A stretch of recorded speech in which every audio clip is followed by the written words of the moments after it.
حضرت عثمان غنی رضی اللہ عنہ 12 سال خلیفہ رہے.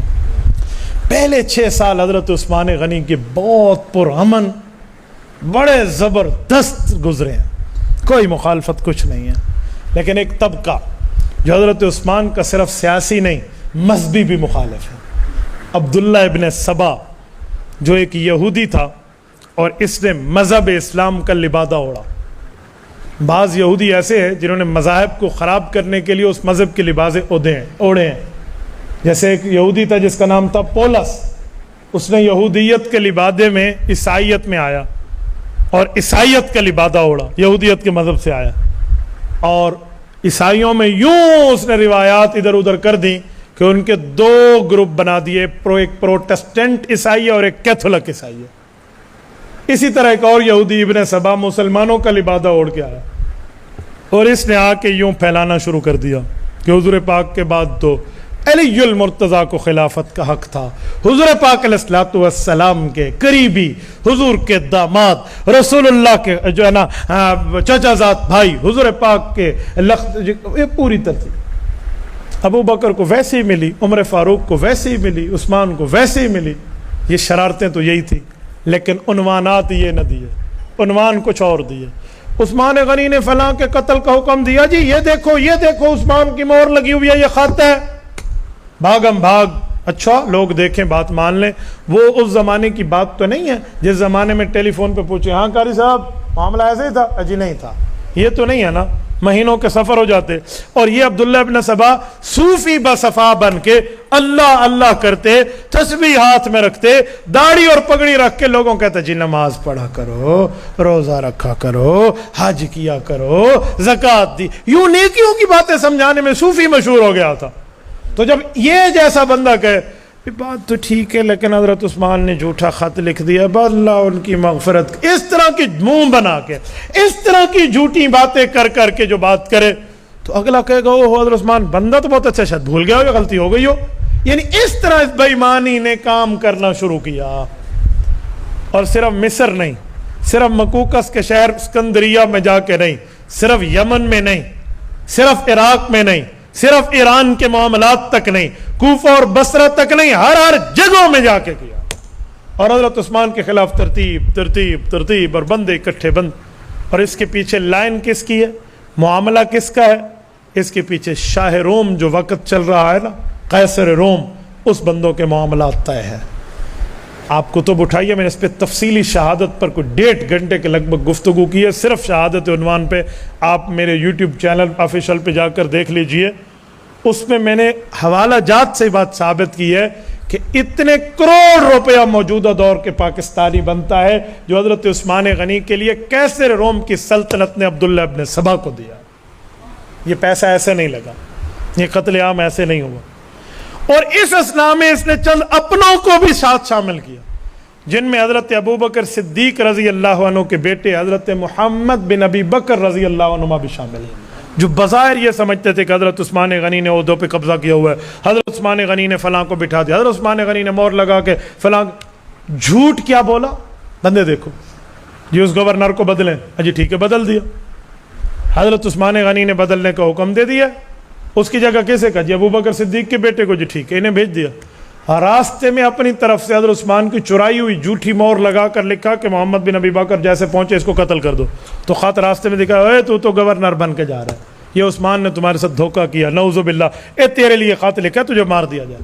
اب وہ گورنر تو واپس آیا نا, اس نے آ کے پوچھا آپ نے اچھا میرے ساتھ کیا, ادھر میری گورنری کا آرڈر کیا, ادھر یہ حال ہے. اور عثمان کہتے ہیں اللہ جانتا ہے, اللہ واحد شاہد ہے, مجھے نہیں پتا, آپ بتائیں کیا ہوگا. حالات یہاں تک پہنچے, لوگوں کو اس نے جمع کرنا شروع کیا. آؤ مدینہ میں جا کر بات کرتے. عثمان غنی کیا سلطنت پہ بیٹھے ہوئے ہیں, کیا کر رہے ہیں, چھوڑ دیں. سب سے زیادہ خلافت راشدہ میں تو ان کے پاس تھی نا وقت, ان کے پاس تھا 12 سال کا عرصہ ہے. تو یہ آ گئے اور بندے اس نے کہاں بٹھائے ہیں, یہ جو بلوائی آئی ہیں اس کی طرف سے دعوت پر جو مجمع آیا ہے, وہ مجمع مدینہ کے دیہاتوں میں 50-50 کلومیٹر 100 کلومیٹر دور بٹھایا ہے. کیوں؟ مسلمان حج پہ نکل جائیں, صحابہ کرام حج پہ چلے جائیں, مجمع اکثر حج پہ چلا جائے. جب سارے حج پہ گئے, مدینہ میں کل 1.5 درجن مسلمان بھی نہیں بچے, جو 18 کے لگ بھگ ہی نہیں ہیں, اس وقت مدینہ میں آئے ہیں. جب باقی سارے حج پہ جائیں, حضرت عثمان غنی کی شہادت 18 ذوالحج ہے، یہ بقرہ عید کا 8واں دن ہے۔ آپ مجھے بتائیں جب اونٹوں پہ سفر ہو رہا ہے، گھوڑوں پہ سفر ہو رہا ہے، خچروں پہ سفر ہو رہا ہے، گدوں پہ سفر ہو رہا ہے، تو مدینہ منورہ میں والے مکہ سے 8ویں دن کیسے آ جائیں گے؟ ابھی تو تیسرے دن کی رمی بھی باقی ہوتی ہے جب 12 ذوالحجہ اور 13 ذوالحجہ کا مسئلہ ہے، تو ابھی مینا اور عرفات کے معاملات سے نکل کے 2 دن میں آ ہی گئے۔ بھائی یوں معاملہ تو نہیں تھا، تو اس نے موقع سے فائدہ اٹھایا، لڑائیاں ڈالی، فساد ڈالا، حتیٰ کہ حضرت محمد بن ابی بکر جب حضرت عثمان کے پاس گئے کہا آپ نے میرے ساتھ یوں کیا، یوں گفتگو میں بات کرتے کرتے حضرت عثمان کی داڑھی مبارک تک ان کا ہاتھ گیا ہے۔ ابو بکر کے چھوٹے چھوٹے بیٹے ہیں رضی اللہ عنہ، تو حضرت عثمان نے ایک آہ بھری اور کہا بھتیجے آج تیرا ابو ہوتا ابو بکر اور تو میرے ساتھ جذبات میں یوں گفتگو کر رہا ہوتا اور تیرا بابا جان تجھے دیکھ لیتا تو کیا کرتا؟ حضرت عثمان کا یہ لفظ کہنا تھا کہ ان کی چیخ نکل گئی۔ اس وقت چہرے کو دیکھا اور حالات دیکھے اور لوگوں کی باتیں اور سب کچھ جب کلیئرفیکیشن ہوئی، معذرت کر کے باہر نکل۔ لوگ کہتے ہیں حضرت محمد بن ابی بکر نے یوں کیا یوں کیا، یہ کہاں جائے گا معاملہ؟ کون کہتا ہے محمد بن ابی بکر قاتل ہے؟ جب معاملہ کھلا ہے ان کے سامنے تو واپس آ گئے نا۔ سازشیوں میں بیٹھ گئے تھے شروع میں، تو اس وقت تو فیس ٹو فیس ملاقات کر کے الزامات کو کلیئر کیا ہی نہیں تھا نا۔ جب کلیئرفیکیشن ہو گئی تو ہٹ گئے نا۔ آپ کیوں انہیں قاتلین میں شمار کرتے ہیں؟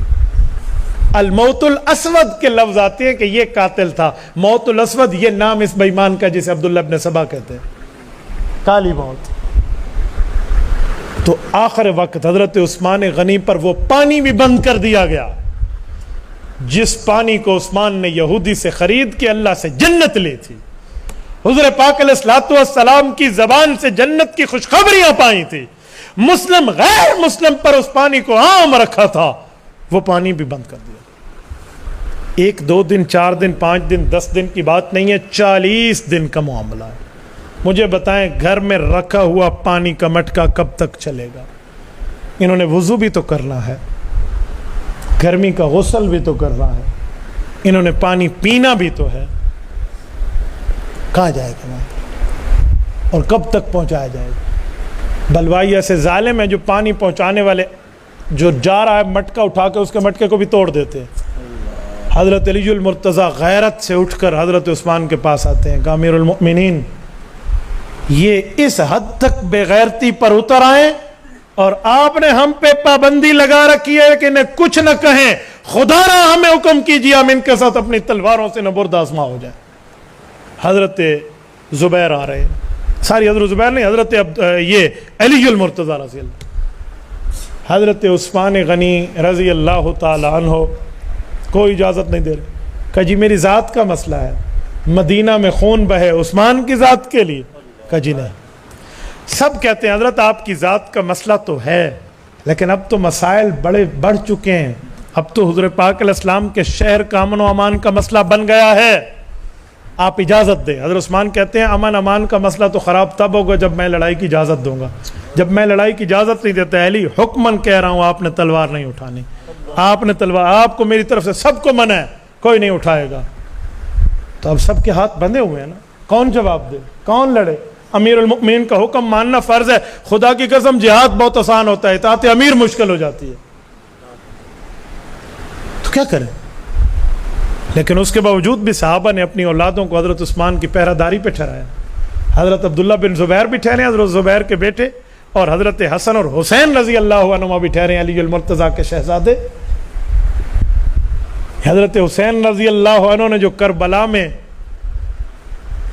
کئی دنوں کی پیاس گزاری ہے نا، 3 کے بھی لفظ ہیں اور زیادہ بھی ہیں، یہ اتنے دنوں کی پیاس سہنے کا سبق عثمان غنی سے سیکھا تھا، جو پڑھا مدینے میں ہے سنایا کربلا میں ہے۔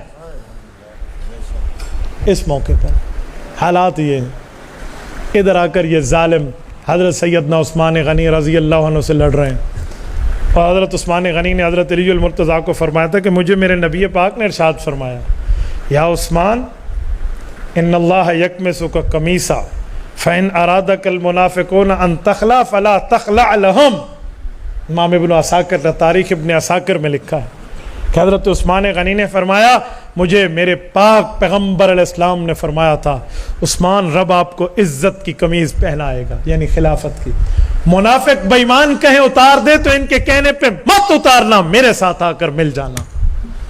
کہا عثمان مجھے تو رسول اللہ، علی مجھے تو رسول اللہ کا حکم مل چکا ہے، لہٰذا میں لڑائی کی بات نہیں ہونے دیتا، میری وجہ سے مدینہ میں لڑائی نہیں۔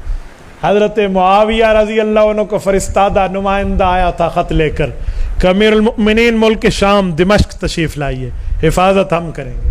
حضرت عثمان نے جو جواب دیا ہے علامہ سمعودی نے وفاء الوفا بے اخبار دار المصطفیٰ میں لکھ دیا ہے، فرمایا معاویہ لا اہجر دیار رسول اللہ، میں آپ کے ساتھ آنے پر حضور کے پڑوس کو قربان نہیں کر سکتا، میں حضور کے پڑوس پہ رہنا چاہتا ہوں۔ یہ بے ایمان گھسے، انہوں نے گھر میں جا کے شہادت کے لیے لڑائی کی ہے۔ حضرت عثمان غنی کے 2 غلاموں کو شہید کیا ہے۔ حضرت عثمان غنی رضی اللہ عنہ اس دن خواب دیکھ چکے تھے، حضور پاک نے فرمایا آج کا روزہ جنت میں افطار ہونا ہے، خوشخبری مل چکی تھی۔ ہمیشہ پاجامہ نہیں پہنا تھا، تہبند پہنا تھا، اس دن پاجامہ پہنا کہ میرے سطر کا بے شرمی نہ کریں یہ لوگ۔ اور حضرت عثمان غنی تلاوت پہ ہیں، پہلے پارے کا آخری صفحہ کھلا ہوا ہے، فَسَيَكْفِيكَهُمُ اللَّهُ وَهُوَ السَّمِيعُ الْعَلِيمُ کی آیت ہے۔ ان بے ایمانوں نے حضرت عثمان غنی کو شہید کیا ہے۔ بیگم سیدہ نائلہ رضی اللہ عنہ بچانا چاہتی ہیں، ان کا ہاتھ حضرت عثمان کی گردن پہ ہے، 3 انگلیاں بیگم کی کٹتی ہے، حضرت عثمان غنی کی یہاں شہادت واقع ہوتی۔ یہ 18 ذوالحج سن 35 ہجری ہے۔ یہ سیدنا عثمان غنی کی مظلومانہ شہادت ہے۔ میں نے بڑے اختصار سے آپ کے سامنے باتیں پیش کی ہیں، ورنہ یہ شہادت وہ عنوان ہے کہ خدا کی قسم یہاں شاید چیخیں نکل جائیں بندوں کی ان باتیں سنتے ہوئے جو کتابوں میں واقعات درج ہیں۔ ہم شہادت کو مصیبت نہیں نعمت سمجھتے ہیں، یہ اللہ سے ملاقات ہے۔ ٹھیک ہے جدائی کا غم ضرور ہے، لیکن شہادت مصیبت نہیں ہے، نعمت ہے، اور اس نعمت کو بار بار نہیں کئی بار حضور پاک نے اللہ سے مانگا۔